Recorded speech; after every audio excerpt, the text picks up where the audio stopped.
प्यारे साथियों, जैसा कि आप लोगों का क्लास 9 से दिसंबर मंथ का मासिक परीक्षा 2024 में होने जा रहा है। तो यह वीडियो जो है ना आपके लिए काफ़ी इंपॉर्टेंट होने वाला है, क्योंकि प्यारे बच्चों आज के इस वीडियो में हम लोग क्लास 9 के लिए जो दिसंबर मंथ में एग्जाम होगा उसके लिए साइंस यानी कि विज्ञान का क्वेश्चन पेपर लेकर के आ चुके हैं बच्चों। और आपको बता दें, जो आपका साइंस का एग्जाम होगा यह 24 दिसंबर के दिन आपका एग्जाम लिया जाएगा। ठीक है, तो इस वीडियो में हम लोग ऑब्जेक्टिव सब्जेक्टिव दोनों का आंसर की आपको बताएंगे और इसका पीडीएफ आप कहां से डाउनलोड कर पाएंगे, ये सारा चीज आगे आपको सिखाएंगे। तो चैनल पे अगर पहली बार आप लोग आए हैं तो चैनल को भी सब्सक्राइब करके नोटिफिकेशन कॉल पे प्रेस कर लीजिए, ताकि नेक्स्ट वीडियो हम लोग डालेंगे सोशल साइंस का, उसके अलावा मैथ का, इंग्लिश का, सारे सब्जेक्ट का वीडियो आपको मिल पाएगा। ठीक है बच्चों, तो चलिए आगे बढ़ते हैं। विषय कोड आपका 112 रहेगा, टाइम 1.5 घंटा का मिलेगा, टोटल 50 नंबर का एग्जाम होगा बच्चों। बिना देरी करते हुए आगे बढ़ेंगे तो देखना, खंडवा में 30 क्वेश्चनों का ऑब्जेक्टिव में 25 क्वेश्चन का आपको जवाब देना है। तो पहला क्वेश्चन आप लोग देखेंगे, एक न्यूटन मीटर कितने के बराबर होता है बच्चों? तो ये 1 जूल के बराबर होता है। पहला का ना आप लोग डी नंबर याद रखिएगा। 2 नंबर है स्पंदित जो ना संपीड़ित कमानी में संचित ऊर्जा क्या होती है? तो ये होती है स्थितिज ऊर्जा। दूसरा का सी नंबर आप लोग याद रखिएगा। बात करते हैं 3 नंबर का। तो बोला, ऊपर से नीचे की ओर स्वतंत्र रूप से गिरते हुए पिंड में कौन सी ऊर्जा होती है बच्चों? तो इसमें होती है एक तो गतिज ऊर्जा, दूसरी होती है स्थितिज ऊर्जा। तो ऑप्शन नंबर हम लोग बात करेंगे तो सी यहाँ पर जो है ना बच्चों, बिल्कुल ही आपका सी जो है बिल्कुल ही आपका करेक्ट होगा। चलिए, तो सी यहाँ पर नोट कर लीजिएगा। आगे बढ़ते हैं, नेक्स्ट क्वेश्चन आप लोग देखेंगे बच्चों। तो यहाँ पर जो है आपका क्वेश्चन नंबर 4 है, कार्य करने की दर को क्या कहते हैं? तो कार्य करने की दर को हम लोग पावर कहते हैं, यानी शक्ति। राइट आंसर सी होगा। 2 नंबर है 1 एम तथा 2 एम द्रव्यमानों के पिंड एक समान वेग से चल रहे हैं, तो इसकी गतिज ऊर्जाओं का अनुपात को देखो समान है, यानी कि जितना एम है तो एम रहेगा, और जितना बच्चों इस प्रकार से भी कर सकते हो, बट्टे में भी कर सकते हो, 2 एम है तो 2 एम कर सकते हो। देखो 1 एम के गुना में कुछ नहीं होगा तो 1 होगा बच्चों, तो निकल जाएगा 1 बट्टे में 2 एम के गुना में 2 तो 2 निकल जाएगा। इसका अनुपात में आप इस प्रकार से लिख सकते हो 1:2। तो ये आपका ऑप्शन नंबर यहाँ पर ए में दिया गया, तो ए नंबर बिल्कुल ही आपका करेक्ट। तो चलिए आगे हम लोग बात करते हैं क्वेश्चन नंबर 6 का। 5 हो गया, 6 की बात करेंगे बच्चों। तो यहाँ पर आपसे बोला गया शक्ति का ऐसा मात्रक क्या होता है ना? तो शक्ति का ऐसा मात्रक जो होता है ना बच्चों, आप लोग याद रखिएगा, है ना, क्या होगा 6 नंबर का? तो बिल्कुल ये हो जाता है आपका, याद रखिएगा, शक्ति का ऐसा मात्रक वाट होता है। ठीक है, ऑप्शन नंबर यहाँ पर जो है सी नंबर बिल्कुल आपका करेक्ट होगा। अब बात करते हैं नेक्स्ट क्वेश्चन का। तो अगला क्वेश्चन यहाँ पर आपसे बोला गया है 7 नंबर, यदि दो व्यक्ति अलग अलग प्रत्येक 5 केजी की 2 वस्तुओं को 30 मीटर की ऊंचाई पर क्रमशः 2 तथा 4 मिनटों में ले जाते हैं, तो वस्तु पर किया गया कार्य क्या होगा? तो बिल्कुल ये हो जाएगा, दूसरे व्यक्ति द्वारा अधिक कार्य, पहले व्यक्ति द्वारा अधिक कार्य, दोनों द्वारा समान कार्य, दोनों द्वारा 2 तथा 4 मिनटों में, तो दोनों द्वारा समान कार्य होगा, दोनों द्वारा जो है ना ये जगह दोनों व्यक्ति द्वारा अधिक, तो ऑप्शन बी होगा बच्चों। आगे हम लोग बात करेंगे ना, नेक्स्ट क्वेश्चन है आपका 8 नंबर, एक भवन की ऊंचाई 72 मीटर है, 60 केजी का एक मनुष्य ऊपर तक चढ़ने में कितना कार्य करेगा? तो बिल्कुल याद रखिएगा, ये 72 जूल के बराबर होगा, ऑप्शन नंबर बी होगा, बिल्कुल ये 8 नंबर का करेक्ट। ठीक है, 8 नंबर का भी होगा बच्चों। अब बात करते हैं नेक्स्ट क्वेश्चन का। तो अगला क्वेश्चन है 9 नंबर। प्रश्न बोला, यदि 5 सेकंड में कोई मशीन 640 जूल कार्य करती है तो मशीन की शक्ति क्या होगी? तो मशीन की शक्ति हो जाएगी जो ना 64 वाट। राइट आंसर बी होगा, आप याद रखिएगा। क्वेश्चन नंबर 10 है, आवृत्ति का ऐसा मात्रक क्या होता है? तो आवृत्ति का ऐसा मात्रक नैनोमीटर होता है, आप लोग बी नंबर याद रखेंगे 10 नंबर क्वेश्चन का। चलिए आगे बात करते हैं बच्चों नेक्स्ट क्वेश्चन का। तो नेक्स्ट क्वेश्चन आपसे यहाँ पर ना 11 बोला, कैल्शियम जो ना फास्फेट का सही सूत्र क्या है? तो इसका सही सूत्र हो जाएगा CA3PO4 ऑप्शन नंबर जो है ना डी होगा। नेक्स्ट क्वेश्चन 15 है, 2 मोल NH3 का द्रव्यमान क्या होगा? तो इसका हो जाएगा द्रव्यमान हम लोग बात करेंगे, तो ये बिल्कुल ही आपका हो जाएगा 15 ग्राम। राइट आंसर बी सी हो जाएगा। नेक्स्ट है 13 नंबर, 10 ग्राम कैल्शियम यानी कि CA में उपस्थित मोलों की संख्या बताइए। तो मोलों की संख्या जो है ना ये हो जाएगा 0.25 मोल, ऑप्शन बी होगा। अब बात करते हैं हम लोग नेक्स्ट क्वेश्चन का। 14 नंबर है, CaSO4 में CA की संयोजकता क्या होगी? तो CA की संयोजकता की बात करेंगे ना बच्चों, तो बिल्कुल यहाँ पर आपका CA का, तो CA में कुछ नहीं है तो 1 होगा। 14 है ना, 14 है तो ये 0 होगा। 1 सेकेंड बच्चों, 14 है तो 14 की बात करेंगे ना तो इसमें आपका 2 होगा, ठीक है, इसमें कुछ नहीं लगा है, 1 होगा, डायरेक्ट ऑप्शन ही होगा, क्योंकि CA है, CA के गुणों में क्या होगा, 1 ही ना होगा। चलो आगे बात करते हैं 15 का। तो क्या बोला, 4.9 ग्राम सल्फ्यूरिक अम्ल में कितने मोल होंगे, तो इसमें लगभग 0.5 मोल होगा, राइट होगा, सी नंबर। नेक्स्ट क्वेश्चन है आपका 16 नंबर, आयरन का लैटिन नाम क्या। तो आयरन का लैटिन नाम बात करेंगे ना तो ये आपका हो जाएगा फेरम, राइट आंसर सी होगा, ठीक है। 16 नंबर का याद रखना आप लोग, है ना। 16 का क्या होगा बच्चों, 16 का सी होगा ना। चलो आगे बात करते हैं 17 का, CO का मोलर द्रव्यमान क्या होगा, तो इसका 22 ग्राम मोल होगा, राइट आंसर ऑप्शन बी होगा। आगे बढ़ते हैं, अगले क्वेश्चन का आंसर बताने से पहले आपको हम इसका द्रव्यमान 120 वाले यौगिक का सरल सूत्र CH2O है, यौगिक का अनुसूत्र क्या होगा, तो बिल्कुल आप याद रखिएगा। 18 नंबर का जो है ऑप्शन आपका यहाँ पर हो जाएगा सी नंबर, यानी कि आप नोट कर लीजिएगा C2H4O2, ठीक है, ऑप्शन सी होगा। आगे बढ़ते हैं, ये नहीं होगा बच्चों, आपका ऑप्शन नंबर जो है ना C4H8O4 होगा, ऑप्शन ही होगा। बात करते हैं 19 का, अमोनिया NH3 में नाइट्रोजन की संयोजकता कितनी होगी, तो नाइट्रोजन में संयोजकता की संख्या की अगर हम लोग बात करेंगे ना बच्चों, तो बिल्कुल 19 नंबर का ऑप्शन आपका हो जाएगा कितना, चलिए बिल्कुल नाइट्रोजन में संयोजकता ये 4 हो जाएगा, डी नंबर याद रखिएगा। क्वेश्चन नंबर 20 है, एथेनोइक अम्ल का अनुसूत्र यदि C2H4O2 है तो इसका सरल सूत्र क्या होगा, तो बिल्कुल याद रखिएगा 20 नंबर का ऑप्शन डी होगा, यानी कि बात करेंगे CH2O, ऑप्शन नंबर डी होगा। अब बात करते हैं क्वेश्चन नंबर 21 का। क्वेश्चन आपसे क्या बोला, प्रश्न आपसे बोला गेहूं किस प्रकार का फसल है, तो गेहूं जो है प्यारे बच्चों याद रखना 21 है ना, तो गेहूं जो हो जाएगा ना ये हो जाएगा आपका ये ग्रीष्मकालीन फसल हो जाएगा, ऑप्शन नंबर बी होगा। नेक्स्ट क्वेश्चन 22 है, 2D 4D किसका सामान्य सूत्र है, तो ये बिल्कुल जो ना खर पतवार नाशी का, राइट आंसर बी होगा। बात करते हैं हम लोग नेक्स्ट क्वेश्चन का, ठीक है। तो चलिए 24 है कि निम्न में से कौन सी प्रजाति स्वदेशी गाय की है, तो ये आपका हो जाएगा कौन सा, गील होगा क्या। चलिए 23 है ना बच्चों, बिल्कुल ये आपका गिल एस्टीन जो ना फ्रीजियन का हो जाएगा, ऑप्शन बी होगा। नेक्स्ट है 24 नंबर, निम्न में कौन बढ़िया बनाए गए नर है, तो बढ़िया बनाए गए नर की बात करेंगे ना तो सांड बुल होता है, गाय बैल, तो 24 है बच्चों, है ना, तो ये आपका हो जाएगा सांड, बुल जो होता है ना यही होता है, बी नंबर याद रखिएगा। बात करते हैं 25 नंबर का, प्रश्न है कि निम्न में से कौन हमारे देश में पाए जाने वाली भैंस की एक प्रजाति नस्ल है, तो याद रखिएगा 25 है ना, ये आपका हो जाएगा जफरवादी, ऑप्शन डी होगा।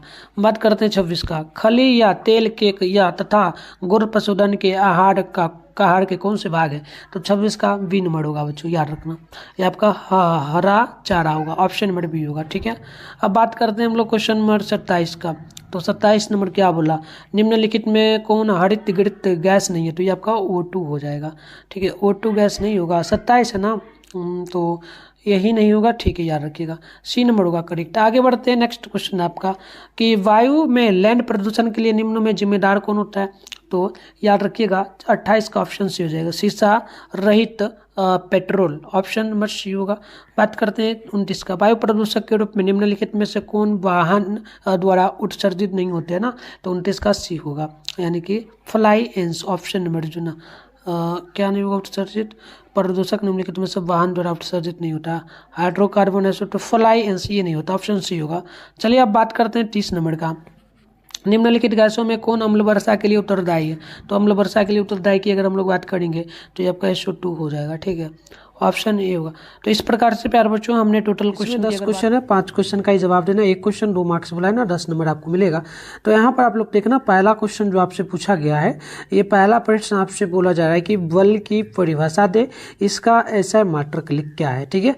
अगली क्वेश्चन बोला 2 नंबर की संवेग की परिभाषा दे, इसका ऐसा मात्रक क्या है। 3 नंबर क्वेश्चन है न्यूटन की गति के तृतीय नियम को लिखे, ठीक है। चलिए आगे बढ़ते हैं, नेक्स्ट क्वेश्चन यहाँ पर जो है ना 4 नंबर आपसे बोला जा रहा है, ठीक है, ध्यानपूर्वक देखिएगा। अगला क्वेश्चन जो बोला गया ये आपसे बोला जा रहा है कि बताइए दूरी दूरी खींचने पर उस पर रखा, ठीक है, उस पर रखा व्यक्ति पलट जाता है, दड़ी लिखा गया, ठीक है, दड़ी अगर खींचा जाता है तो उस पर जो व्यक्ति बैठा हुआ रहता है वो पलट जाता है, क्यों पलटता है। नेक्स्ट क्वेश्चन है कि तत्व और यौगिक में कोई 2 अंतर स्पष्ट करना है, और 6 नंबर है और जो ना असंतृप्त विलयन क्या है। अगली क्वेश्चन की ओर बढ़ेंगे तो यहाँ पर जो है ना 7 नंबर आपसे बोला गया कोलाइडी विलयन क्या है और 8 नंबर है उत्तक क्या है। नेक्स्ट क्वेश्चन 9 नंबर बोला जो ना लसिका क्या है और अगला क्वेश्चन 10 नंबर की टेंडन और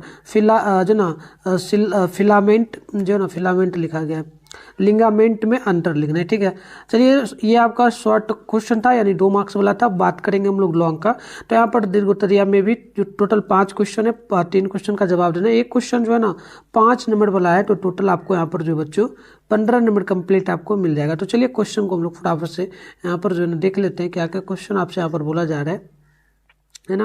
देखिए क्वेश्चन जो आपसे यहाँ पर बोला गया, पहला क्वेश्चन क्या बोला आपसे 11 नंबर में प्रश्न बोला न्यूटन के द्वितीय गति नियम से वन द्रव्यमान, ठीक है, बल द्रव्यमान और त्वरण का संबंध स्थापित करे। 12 नंबर बल की अवधारणा स्पष्ट करे। और 13 बोला प्राइमरी प्राइमरी आश्वचन का वर्णन करे। नेक्स्ट क्वेश्चन यहाँ पर बोला महाई में उपस्थित स्याही लिखा गया, ठीक है, स्याही में उपस्थित रंगों को कैसे पृथक किया जाता है। और अगला क्वेश्चन आपसे बोला गया जो ना एथीआर समी उत्तक का कहाँ पाया जाता है, इसकी परिभाषा देना है। थोड़ा ढूंढला है, कोई बात नहीं, छोड़ देना है। ठीक है, चलो ये क्वेश्चन मैंने दिखाया, सबका उत्तर भी हम लोग लेकर के आए। इसका पीडीएफ वगैरह मैं आपको बताऊंगा कहाँ पर मिलेगा। ठीक है, तो मैं आपको ये सारे क्वेश्चन का पहले पीडीएफ बता देता हूँ डाउनलोड करने के लिए। इसके बाद हम आपको अभी वीडियो में सारा आंसर बताएंगे। इसके लिए आप लोग क्या करिए, गूगल ओपन करके सर्च बार के आइकन पे क्लिक करके इसको डाउनलोड कर सकते हैं। कैसे करना है चलिए फटाफट से हम लोग सीख लेते हैं। इसके लिए सबसे पहले आप अपने फ़ोन में गूगल को ओपन करके सर्च बार के आइकन पे क्लिक करिए। और अभी आप इस चैनल पे जो वीडियो देख रहे हो, चैनल का नाम मिठुन स्टडी सेंटर, गूगल में आकर के आप लोग क्या करेंगे, सर्च कर लीजिएगा। फिर आपको ऊपर करना है, ऊपर करिएगा ना, फर्स्ट में मिठुन स्टडी सेंटर का ऑफिशियल वेबसाइट मिलेगा, इस पर आप लोग क्लिक कर लीजिए।